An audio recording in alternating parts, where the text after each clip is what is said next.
All right, you got a new guitar for your birthday. Now what? So in this video, I'm going to show you the basic fundamental of playing guitar, and that is tuning.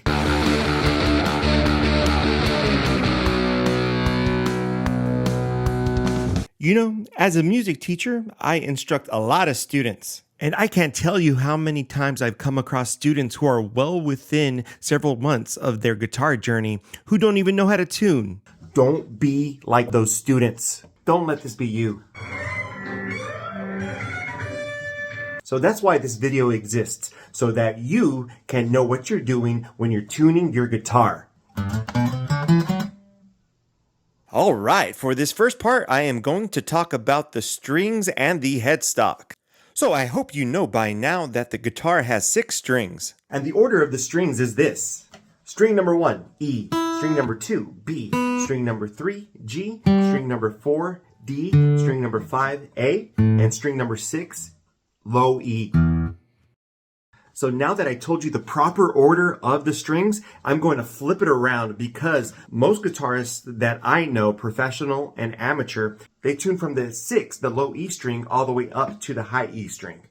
Plus, when you tune in that order, you could use this cool acronym, Eddie 8 Dynamite Goodbye Eddie, as the string note names. That's the most overused one, kind of boring. Or you can make up your own. Every apple deserves good biting experience. Every American driver gets busted eventually. Oh, I like that one. So now we're going to talk about the headstock.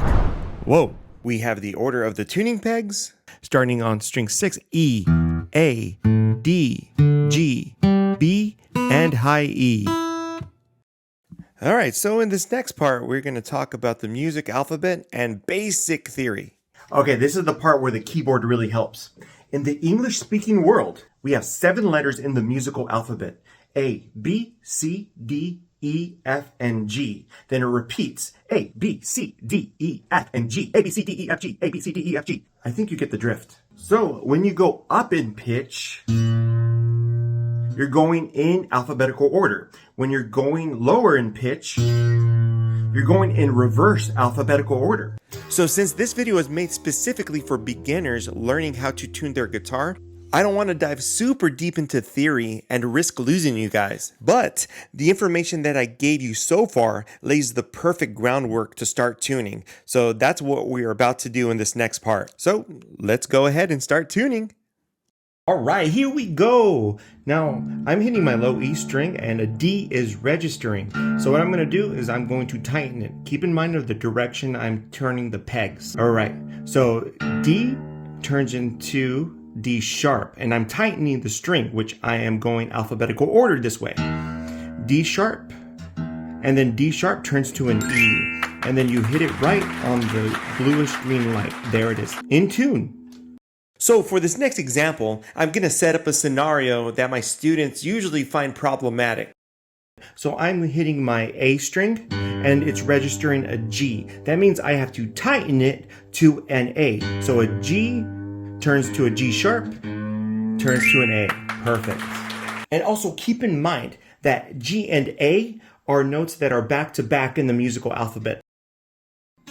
Oh God, I hope this doesn't break. I'm on my B string. Oh shit, don't break, please. Don't break, don't break. Okay, awesome. Now let me tell you another problem a lot of my students have. Say I'm on my B string and a D is registering. A lot of my students would say, hey, a D, I gotta go up to a B. Well, guess what? The string's about to break and it's gonna snap you in the face.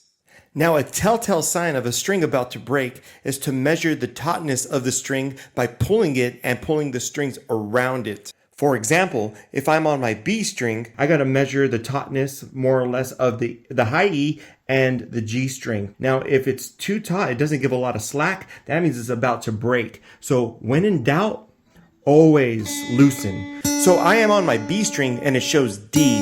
That means I'm gonna have to loosen it. And look at the direction that I'm turning. This is a reverse alphabetical order.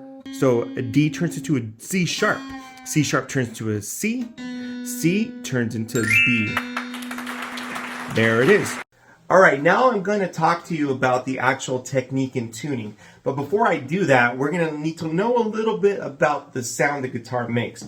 Now, when I strike the string, the moment that the sound happens, the near immediate initial sound that the strings make is called the attack. And that's the best time to register a note on the tuner. Okay, now I'm going to talk to you about what the right hand and the left hand are going to be doing while you're tuning.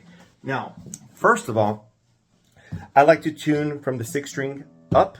So what I'm going to do is this. I'm going to use my one finger and then I'm going to put it between my A and my D string so I could tune my low E string. And then my right thumb is just going to do this. So you're going to keep doing that while you turn. And I put my index finger between the A and the D strings to prevent accidental strikage of the strings. Because the tuner will not work right if it's picking up 2 or more notes. So check out this technique right here. So I strike, turn, strike, turn. This is all simultaneously. And it might seem awkward at first, but the more you practice this, the better you'll be. So I wanted to keep this video as short and as concise as possible. So hopefully with these few examples, you're a little bit more confident in tuning. So for this last part, I want to give you some practical tips. So keep in mind, beginners should follow the strings all the way to the tuning pegs or the correct tuning posts. So that way, you know you are turning the right tuning pegs, or else you're going to end up with a lot of broken strings. And you better believe the direction you turn the tuning pegs matter. If you notice the headstock, now the ones to the left, the low E, A, and D strings, they wind up and over to the left. And it's the opposite for the G, B, and high E strings. They wind up and over to the right, and that's not by accident.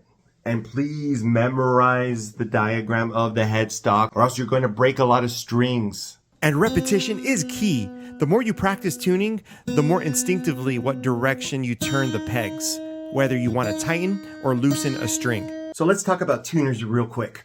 Now you could use a clip-on tuner, which I prefer, or you could use a tuner app on your phone or tablet. They're all accurate. This particular tuner has a microphone setting and a vibration setting. And I prefer to use the vibration setting because it registers a bit quicker. Plus, the vibration setting is a lifesaver when you're trying to tune your guitar with 30 noisy music students in your class. So with these clip-ons, be sure you adjust correctly and place them on your headstock like so. Angle them so you could see the screen. And there you go. I really hope you learned something today. And hopefully this gives you a starting point for your guitar journey. And remember, everyone tunes a little different. I'm just showing you the way I teach my students. So I'm Gary from Ludwig Lane Studios. Be sure to like this video and subscribe to my channel. There's a lot more music related content coming. Thank you for watching and happy playing.